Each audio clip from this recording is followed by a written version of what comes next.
sini saya akan menjawab 3 pertanyaan ujian tengah semester dari mata kuliah pemasaran strategi. Yang pertama, sebuah UMKM kuliner di Denpasar menjual produk makanan tradisional Bali melalui media sosial. Selama ini, pemasaran dilakukan tanpa segmentasi yang jelas, sehingga pemesan promosi tidak tepat sasaran. Pertanyaan A, analisis permasalahan pemasaran yang dialami UMKM tersebut dari aspek segmentasi, targeting, dan positioning. Jawabannya dari saya yaitu masalah utamanya itu ada pada kurangnya strategi STP. Pertama, dari sisi segmentasi, usaha ini tuh belum membagi pasar berdasarkan kelompok konsumen tertentu, misalnya usia, gaya hidup, ataupun minat konsumen.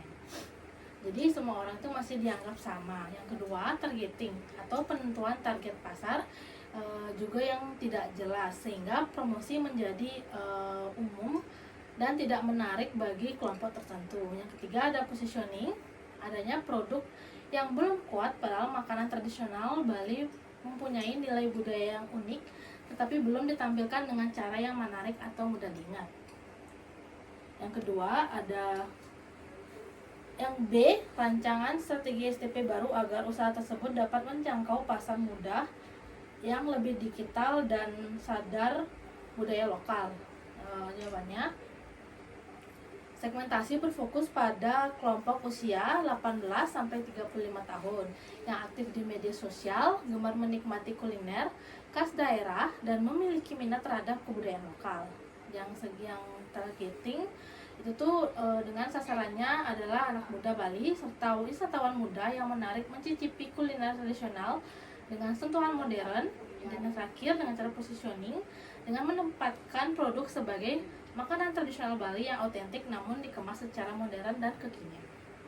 Untuk pertanyaan yang kedua, sebuah desa di Gianyar melibatkan wisatawan untuk ikut membuat kerajinan tradisional sebagai bagian dari pengalaman wisata. Wisatawan merasa lebih puas karena ikut berperan menciptakan produk. Untuk yang A, pertanyaannya, analisis konsep value co-creation yang terjadi antara wisatawan dan masyarakat lokal. Jadi jawaban dari saya itu value co-creation itu berarti nilai atau pengalaman yang tidak hanya diciptakan oleh penyedia jasa tetapi juga oleh pelanggan. Dalam kasus ini tuh nilai wisata muncul ketika wisatawan tuh ikut langsung membuat kerajinan.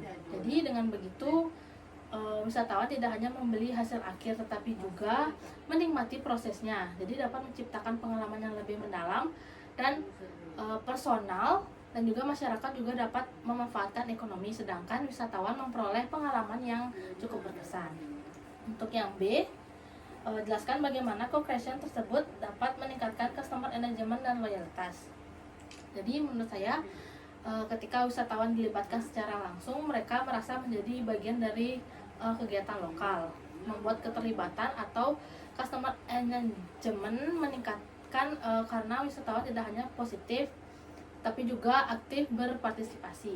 Selain itu, pengalaman unik yang menimbulkan adanya loyalitas.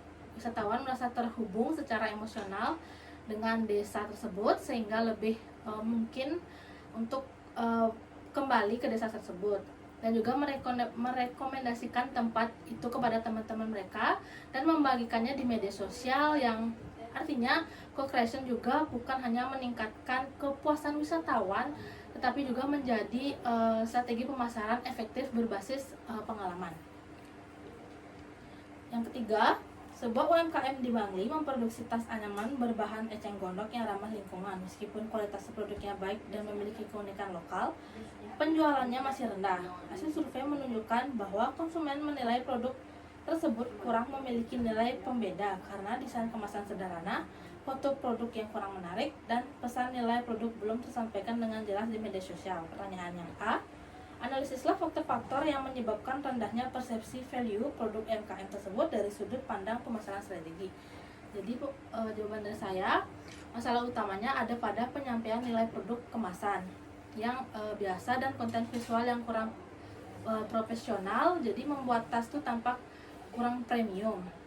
Itu nilai penting seperti ramah lingkungan dan buatan pengrajin lokal juga belum tersampaikan dengan jelas, sehingga keunggulan dari tas tersebut itu belum terlihat.